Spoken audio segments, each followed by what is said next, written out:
बहुत जल्दी से लाइट को फोकस जल्दी कर रहा है। वो लेंस का पावर ज्यादा होता है, उसकी फोकल लेंथ कम होती है because power and focal length both are inverse. तो power of lens is a measure of a convergence or divergence which a lens introduce in the light falling on it। यानी जल्दी से वो converse कर लेता है, इकट्ठा कर लेता है लाइट को, या तो अलग डिवाइड कर देता है। वो उसकी जितनी कैपेसिटी अच्छी होती है उसका पावर इतना ज्यादा होता है। तो अभी आपको ये स्टडी करने से पहले आपको पावर प्रूव करना पड़ेगा। तो आपको ये लेंस है, और दूसरी एक बात बोल दूं मैं आपको, एक दो दिन पहले वापस एक बोर्ड में मीटिंग हुई। उसमें थोड़े अहमदाबाद के टीचर लोगों ने ऐसा सजेशन दिया है कि आप बोर्ड की एग्जाम राइट टाइम पे लो, अगले साल का आपको प्रॉब्लम आएगा, आपका नहीं, जो जो 11th के बच्चे हैं उनका एक प्रॉब्लम हो सकता है कि आप जुलाई में एग्जाम रखोगे, उनकी न्यू सिस्टम ये अगस्त से शुरू होगी, तो उनको बहुत परेशानी होगी, हर साल आप लेट हो जाओगे। ऑलरेडी आपने बहुत सारा सिलेबस कम कर दिया है और उससे भी आपको कम करना है बोर्ड को, तो कर सकता है, पर आप मार्च में ही एग्जाम लो। यानी ऐसा सुझाव दो तीन कमेटी ने दिया है, एक अहमदाबाद की कमेटी है, फिर एक दूसरी सूरत की है। यानी ऐसा मुझे लग रहा है ये लोग अभी वो उस पर सोच रहे हैं, यानी आपकी एग्जाम मार्च के एंड या अप्रैल में आ सकती है, जो सबने ऐसा बोला। तो यानी आपको ये भी ध्यान रखना पड़ेगा कि आप ऐसा मत समझो कि मई में आएगी, बोर्ड ने पहले ऐसा किया है, पर शायद आपकी एग्जाम जल्दी आ गई ना, क्योंकि आपको कॉम्पिटिटिव एग्जाम भी देनी है। उनका दूसरा सुझाव था कॉम्पिटिटिव एग्जाम। तो ये सब है, तो आप अच्छी तरह अभी से प्रिपरेशन, आप अभी जो बोल रहे हैं ना कि वैकेशन दे दो सर अभी मंडे से, जो नहीं पढ़ना है ना, मैं अभी आपको बोलूं, आप जितना अच्छी तरह पढ़ोगे, जितना आपको टाइम मिलेगा, आप ऐसा सोचो कि आपका 5 चैप्टर ही रह जाए पूरे फिजिक्स के लिए, और उसमें छोटे छोटे 3 चैप्टर है, एक दो चैप्टर बड़े हैं, ये 10th होगा फिर आपको कोई प्रॉब्लम ही नहीं। और आप क्या है, जितना अच्छी तरह होगा आपका दिसंबर तक। हाँ, तो आप ट्यूसडे की जगह पे आपको मंडे लेना है, मुझे कोई प्रॉब्लम नहीं, आप बोलो ना। ट्यूसडे से आपको वैकेशन चाहिए, ओके, मंडे आप कितने बजे, तो मुझे कोई प्रॉब्लम नहीं है, मैं तो फ्री होता हूँ। शाम को कितने बजे, तो शाम को इस टाइम पे ही रखना है आफ्टर 5:40 पर। 4:30। Okay sir. तो मुझे कोई प्रॉब्लम नहीं है, आप मंडे आप ले लो सन, ट्यूसडे में आपको हॉलीडे दे दूंगा, मुझे उसका कोई प्रॉब्लम ही नहीं है। क्योंकि जो पढ़ाना है ना वो तो पढ़ाना है, ट्यूसडे पढ़ाओ या मंडे पढ़ाओ, मुझे कोई प्रॉब्लम नहीं। ओके, तो ऐसा है करें। दूसरा पॉइंट, आपको है ना ये वैकेशन मिल रहा है ना, क्लास में मिल रहा है, तो आप उसका थोड़ा बेनिफिट लीजिए। आपको फ्रेश होना है तो एक दो दिन आप घूम लीजिए, फिर वापस पढ़ने बैठ जाओ। हर रोज मूडलेस मत पढ़ो, दिल से काम करो। आपको सक्सेस चाहिए, सक्सेस ऐसे नहीं मिलती सबको, आपको अच्छी तरह, यानी आप खुश होके काम करो। ये तो दुखी होके काम करते हैं तो आपको कुछ मिलने वाला नहीं, इसलिए मैं बोल रहा हूँ। और एक दो दिन आराम कर लो, या तो आपको अच्छा जो लगता है घूमना है तो घूम लो, फिर आपको पढ़ाई करने बैठना है। और आपको कॉम्पिटिटिव एग्जाम में भी जीतना है, यहाँ पे भी जीतना है। बोर्ड का जितना पक्का होगा ना, थियरी बुक जितनी अच्छी होगी, आपको समझ जितना अच्छा आएगा, इतना आपका प्रोग्रेस बढ़ जाएगा, और यही चांस है कि आप आगे बढ़ सकते हो। जो टाइम मिल रहा है उसमें आप वर्क करोगे, इतना हार्ड वर्क करो कि आप अपना नंबर आगे बढ़ता जाएगा, स्कोर अच्छा होगा। इसलिए मैं आपको बोल रहा हूँ अभी आपके पास टाइम। जो वर्क नहीं कर रहे उसके पास तो बहुत एक्सक्यूज है, आप बोलोगे ये हुआ सर, मेरा ये होता है, मैं ऐसा कर जाता हूँ, वो सब अपना अपना प्रॉब्लम, वो तो हर बार होता ही है। उसमें आप टाइम पास करोगे तो दूसरी चीज आप देख नहीं पाओगे। इसलिए मैं आपको बोल रहा हूँ अच्छी तरह पढ़ाई करो, कोई टेंशन मत लो, आराम से पढ़ो, कोई टेंशन लेने की बात नहीं है। और आपका फिजिक्स तो अच्छा हो ही रहा है, इतने सारे चैप्टर हो गए, पार्ट 2 बहुत छोटा है। यदि ये स्कूल की एग्जाम नहीं होती और हम दररोज जाते हैं 28 डेज, तो मैं आपको पार्ट 2 भी खत्म करके दे देता। पर अभी क्या है, हम लोग ऐसे लैपटॉप पे और ऐसे मिल रहे हैं, इसलिए मैं टाइम लगा रहा हूँ, क्योंकि आपको दिखना चाहिए, आपको समझ आना चाहिए।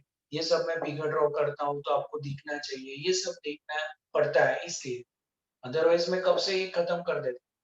अभी आपको उसके प्रॉब्लम करने में बहुत अच्छा लगेगा, तो आप अच्छी तरह वर्क करो। तभी ये पावर के बारे में, तो ये ऑप्टिकल सेंटर, ये प्रिंसिपल एक्सिस है, यहाँ पे रेस पैरेलल आ रहा है, ये आपका कन्वर्जिंग लेंस है, ये ऐसे जाना चाहिए था और ये ऐसे जा नहीं रहा है, और ये फोकस पे फोकल पॉइंट से पास हो रहा है। सेकंड प्रिंसिपल ऑफ फोकस, यदि ये आपका डाइवर्जन डेल्टा हुआ तो आप ऐसा जेड समझ लो, तो ये आपका डेल्टा हो जाएगा, और ये आपकी हाइट है एच, और ये आपका फोकल लेंथ है। तो ये जाने चाहिए था straight way, after refraction it will be move and it will be passing from the second principal focus, और ये डेल्टा है ना, इसलिए ये जेड हुआ आपका डेल्टा, ये डेल्टा तो डेल्टा। और ऑप्टिकल सेंटर से फोकल लेंथ का डिस्टेंस, और सेकंड प्रिंसिपल ऑफ फोकस का डिस्टेंस फोकल लेंथ जितना होता है। अभी मैं लिख सकता हूँ tan delta equal to opposite upon adjacent. Opposite is H and adjacent is F. Normally height बहुत छोटी होती है, मैंने 1 सेंटीमीटर ली, तो tan delta is a 1 upon f. Therefore, it is known as a delta is 1 upon f, and it is known as a power. Power is 1 upon f. तो ये conversion की जो कैपेसिटी है, it is called as a power, और ये ही angle बन रहा है कन्वर्जिंग के लिए, तो पावर इज 1 अपॉन एफ। और फोकल लेंथ का यूनिट होता है मीटर, तो ये आपका मीटर इनवर्स हो जाएगा, वो आपको डायोप्टर लिखना है। तो ये डायोप्टर है, मीटर इनवर्स, और उसका एमएलडी बन रहा है m0 l minus 1 t raised to 0। ये उसका पावर, तो ये आपका पावर हो गया, पता चला आपको। अभी पावर पॉजिटिव किसका होता है, आपको मालूम है कॉन्वेक्स लेंस का फोकल लेंथ पॉजिटिव है, क्योंकि सामने ही मिलेगा, तो उसका फोकल लेंथ पॉजिटिव है, तो पावर उसका पॉजिटिव होता है और कॉन्वेक्स लेंस।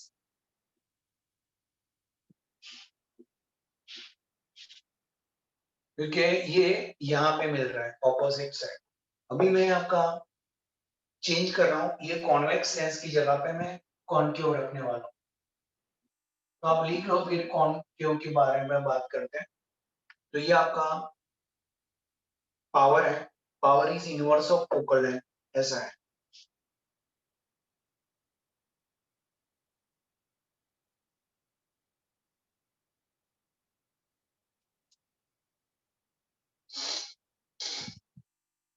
सेवन चैप्टर का टेस्ट है कल। ओके, यहाँ पे जो रेस जा रहा है ना कृष्णा, वो after refracted it will be constant passing from the focal second focus point, तो यहाँ से पास हो रहा है। ओके, तो ये कितना कन्वर्स हुआ, डेल्टा जितना, तो आपको ये जेड मिल रहा है, तो उसकी जो कन्वर्स कैपेसिटी है वो यहाँ पे डेल्टा है, तो यहाँ पे डेल्टा ले सकते हैं अकॉर्डिंग टू जेड। फिर मैंने लिखा tan delta equal to opposite upon adjacent, ये हुआ h बाय f। तो h बाय f, ये हाइट बहुत कम होती है, लेंस बहुत छोटा होता है, इसलिए मैंने 1 ले लिया, और उसके हिसाब से tan delta is 1 upon f। फिर मैंने h इज 1 लेके डेल्टा इज 1 अपॉन f कर दिया, बिकॉज फोकल लेंथ भी बहुत छोटी होती है, सेंटीमीटर में होती है, उसके हिसाब से उसका पावर भी कम होगा। तो पावर इज 1 अपॉन f, उसका यूनिट होता है मीटर इनवर्स और डायोप्टर। कृष्णा पटेल पता चला। हम टेस्ट इस बार 9 का रखेंगे, चलेगा ना? जितना हुआ इतना, लेंस मिरर जितना होगा उससे आपका रिवीजन हो जाए। मंडे या तो ट्यूसडे रखना है टेस्ट, मंडे हम स्टडी करेंगे तो ट्यूसडे आप टेस्ट दे दो मॉर्निंग में, हाँ सर ट्यूसडे रखो। बराबर? એટલે આપણે રિલેક્સ થઈ જાય તમને, મંડે તમે સ્ટડી કરી લેજો અને પેલું ટ્યુસડે હું મોર્નિંગમાં ટેસ્ટ મૂકી દઈશ, તમે બપોર સુધી લખી નાખો।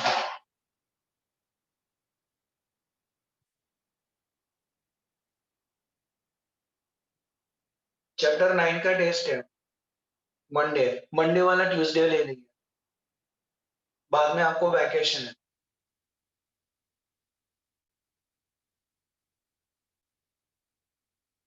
हाँ 5:45 જ રાખીશું પ્રણવ, मंडे शाम को।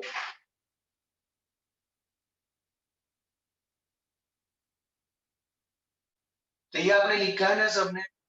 अभी मुझे वो दूसरा लेंस भी दिखाना है इसलिए बोल रहा हूँ। Yes sir. हाँ हाँ बोल। લખાઈ बस ગયું दूसरा है। લખાઈ ગયું એવું કહું છું। ओके हाँ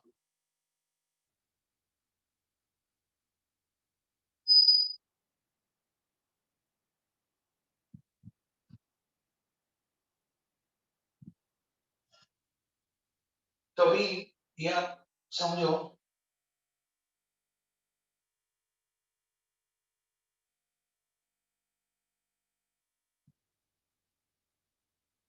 यहाँ पे हमने ऑब्जेक्ट रखा था,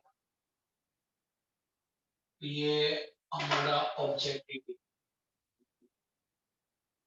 ये उसका फोकल है और ये आपका 2f, ये आपका प्रिंसिपल एक्सिस। ये डाइवर्जिंग लेंस था, उसको हमने पीछे खींचा, ये ऑप्टिकल सेंटर से आपका जा रहा है तो आपकी इमेज यहाँ पे मिल रही है, बराबर? तो आपका जो फोकल लेंथ है फर्स्ट, वो आपका कहाँ पे आ रहा है? माइनस आ रहा है, यानी आपका पावर यहाँ पे -1/f हो जाएगा, इसलिए आपका पावर नेगेटिव होगा। तो याद रखना कॉनकेव लेंस का पावर नेगेटिव होता है, कॉनकेव लेंस का पावर नेगेटिव होता है बिकॉज उसकी फोकल लेंथ नेगेटिव होती है, हमें पीछे की ओर खींचना पड़ता है इसलिए। तो जो डॉक्टर है ना उसने ऐसा लिखा है 2.5 डायोप्टर, ऐसा प्लस में लिखा है। तो कौन सा लेंस और कितनी फोकल लेंथ वाला लेंस? तो focal length is 1 upon power, तो आप ऐसा लिख सकते हैं पावर इज 2.5।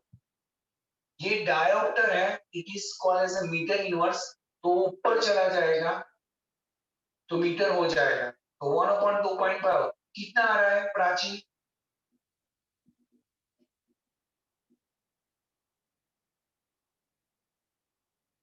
0.4 40 सेंटीमीटर प्लस आ रहा है, यानी कॉन्वेक्स लेंस और फोकल लेंथ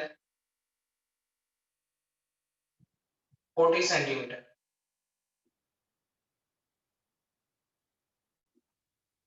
सपोज आपको पावर कुछ दिया है नेगेटिव, सपोज आपको दिया है -4 डायोप्टर सपोज, तो -4 डायोप्टर यानी आपका कौन सा लेंस होगा? तो पहले आप फोकल लेंथ डिफाइन कर लो 1/p, तो power is -4, dioptre is metre inverse, Prachi कितना आ रहा है?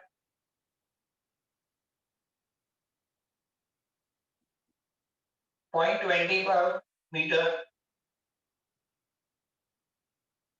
तो सेंटीमीटर में कन्वर्ट कर दिया। तो कॉन्केव लेंस और फोकल लेंथ 25 सेंटीमीटर। तो ये हुआ आपका, कैसे आपको डिफाइन करना है ये पावर की वैल्यू। अब है ना कॉम्बिनेशन ऑफ लेंस बाकी है, आपका लेंस का पोर्शन भी खत्म हो जाएगा, फिर आपको दूसरे इंस्ट्रूमेंट है जो हमारे सिलेबस में नहीं है, फिर भी मैं पढ़ाऊंगा, उसके बाद हम एग्जाम्पल शुरू करेंगे। तो आपको पता चला जिसका पावर पॉजिटिव उसका फोकल लेंथ पॉजिटिव होता है, convex lens focal length negative होता है, कॉन्केव लेंस। तो आपने लिख लिया है कि बाकी है?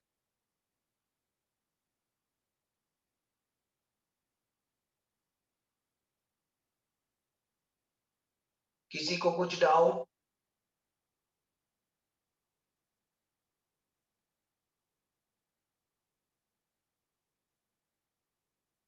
और जिसका सेकंड इंस्टॉलमेंट बाकी है प्लीज आप ऑनलाइन पे कर सकते हैं, अदरवाइज आपको चेक देना है तो आप मुझे चेक भी दे सकते हैं। तो भी मैं मीटिंग को क्लोज कर रहा हूँ। किसी को कुछ प्रॉब्लम?